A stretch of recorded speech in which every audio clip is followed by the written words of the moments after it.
Hello. SCP-003. Object Class: Euclid.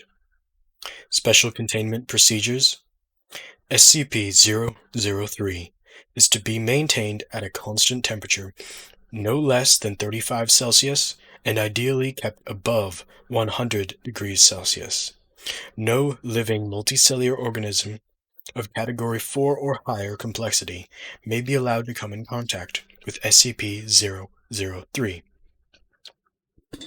In the event of total power failure, if SCP-003-1 begins to increase in mass, assigned personnel must engage in skin contact with SCP-003-1.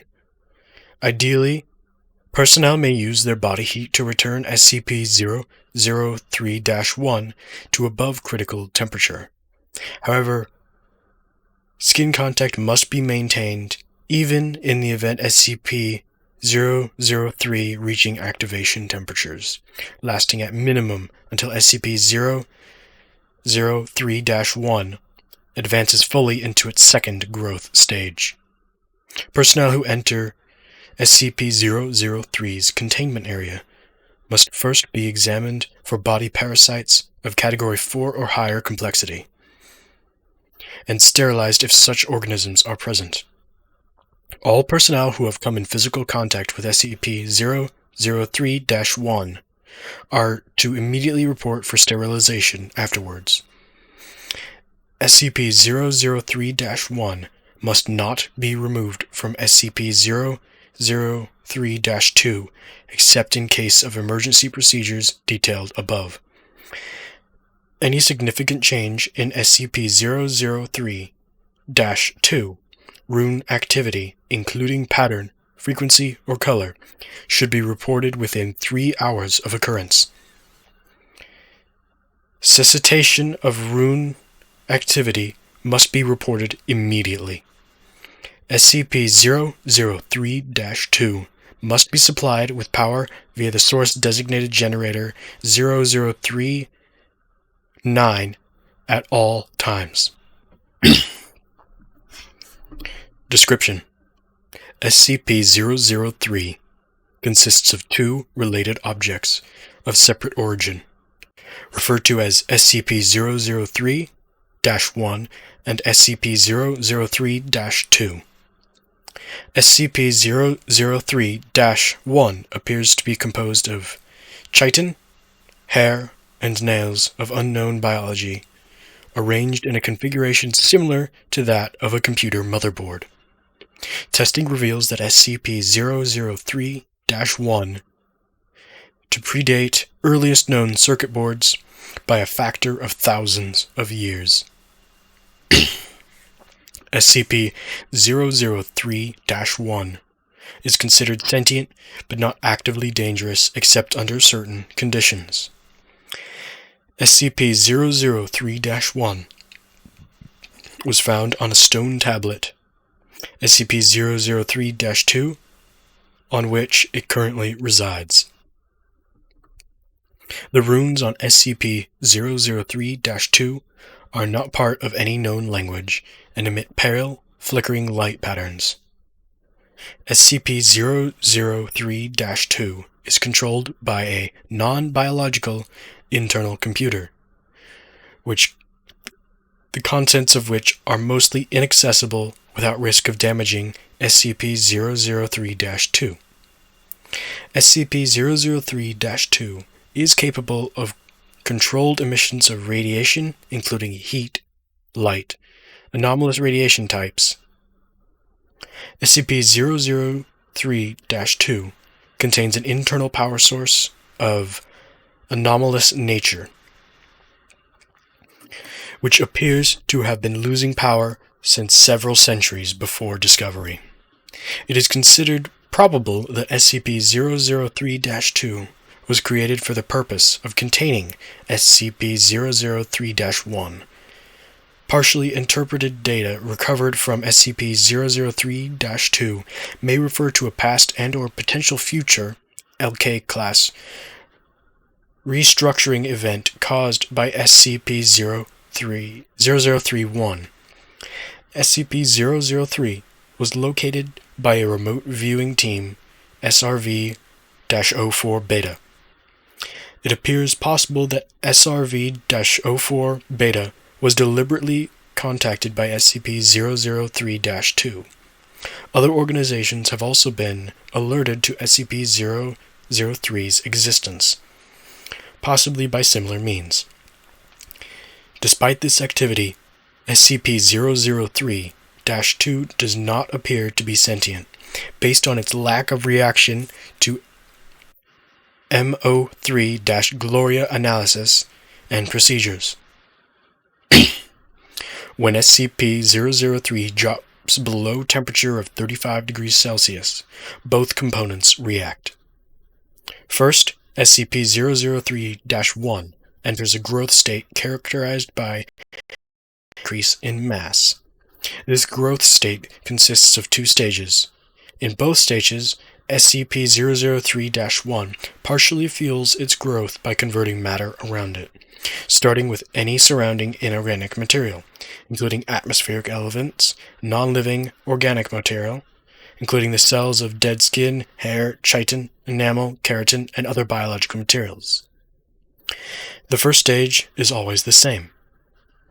SCP-003-1 will first increase its mass, and then take a form similar to the shape of an ophiroid, brittle star, of 15 meters in diameter. Holy shit. Including what appears to be a central processor of 3 meters in diameter.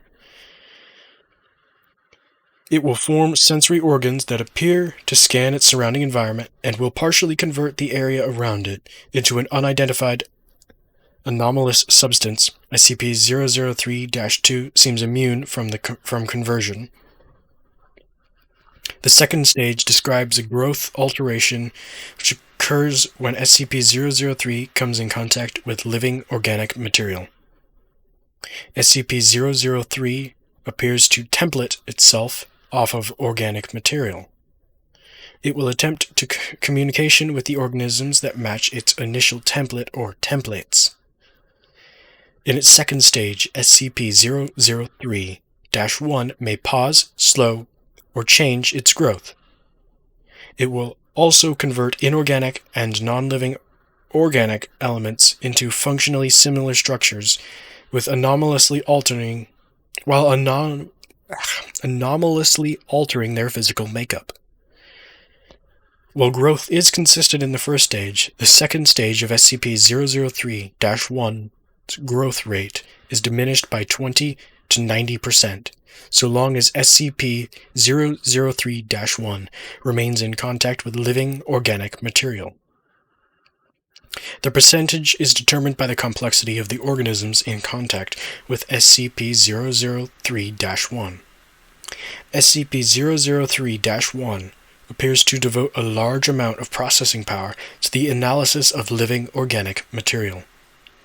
During each of SCP-003-1's growth stages, SCP-003-2 releases bursts of radiation that temporarily inhibit SCP-003-1's growth, or reverse this growth when the temperature of SCP-003-1 rises above 100 degrees Celsius. Similar radiation emissions have been replicated and recorded via other anomalous means. SCP-003-1's biology has been subject of extensive studies. Significant elements have been identified similar to SCP-blank, SCP-1512, and SCP-2756. The latter of the two have no further confirmed connection with SCP-003-1, and no known connection with each other, none of which are fully understood, technically even less understood than SCP-003. Thanks to the extensive cross-disciplinary research on the SCP-003 objects, to date no convincing analysis has been put forward to satisfactorily explain SCP-003-1's connection to these SCP objects or others, nor its connection to modern technology beyond appearance. and potential mimicry via unknown mechanism. Addendum 003-1. Acting on information gathered from linguistics analysis, the SCP-003-2's runes, and comparative data analysis, research team M03-Gloria has managed to establish a link between SCP-003 and data expunged for analysis of functions. SCP-003-1 must now be considered sentient and is to be kept at a minimum 1 kilometer from data expunged and the resulting byproduct at all times. Addendum 003-02. SCP-003-2's power loss has been exacerbated by the procedures performed by M03-Gloria.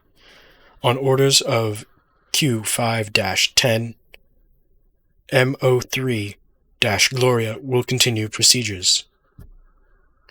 Addendum 003-03. During M03-Gloria procedures, SCP-003-1 doubled its mass and began rapid structural growth. Temperature was immediately returned to 100 degrees Celsius. Growth and mass increase of SCP-003-1 continued for 9 minutes and 6 seconds, at which time a sustained radiation spike was produced by SCP-003-2. In response, SCP-003-1 returned to its normal state in 3 minutes and 39 seconds. New growth dissolved into a rusty residue which was collected for analysis. Both SCP-003-1 and SCP-003-2 ceased all detectable activity. SCP-003-2 did not resume activity until connected to external power source. SCP-003-2's runes glowed uniformly gray. It did not resume normal activity for 3 hours. SCP-003-2 no longer appears to be able to maintain containment area at a temperature above 35 degrees Celsius without external power supplied by generators 003-3 through 9. Addendum 003-04. The procedure detailed in Addendum 003-03 was repeated, and SCP-003-1 again entered a growth state. After 10 minutes and 13 seconds, SCP-003-2 once again produced a sustained radiation spike. SCP-003-1's growth stopped for 36 seconds, then resumed at its previous pace. On quadrupling its mass, SCP-003-1 formed a coherent outer shell and body, appearing to scan its environment and partially converting its environment. SCP-003-1 then breached containment, entering the observation gallery where 9 members of the M03-Gloria were present. On physical contact with the team members, SCP-003-1 encompassed them in rapidly grown appendages and stopped growth for 15 minutes. SCP-003-1 then resumed growth and rearranged component parts of the center of its form into the shape of 3-meter-tall female humanoid with peripheral tentacles, shifting to extrude primarily from SCP-003-1's newly formed hair and spine. SCP-003-1 then produced a rudimentary vocalizations in an apparent initial attempt to communicate with the researchers. Data expunged. An unknown individual approached the comprised containment area in company of full squad of agents. The individuals claimed to be acting on orders of 05-10 and attempted communication with SCP-003-1. Data expunged. Following this incident, Agent Jackson of the MO3 Gloria successfully restored power to SCP-003-2 and activated backup generators to return the temperature to 100 degrees Celsius. SCP-003-1 returned to its normal state in 21 minutes and 7 seconds, and was successfully recontained without incident. All 9 members of MO3 Gloria affected by SCP-003-1 were afterwards found to be physically unharmed with no residual effects besides psychological trauma. The converted materials of SCP-003's former containment area did not dissolve and are now under analysis. Addendum 003-5. In light of the previous incident, 05-10 was removed from 05 Council by joint decision of 05 blank, 05 blank, and 05 blank. MO3 Gloria procedures have been indefinitely suspended.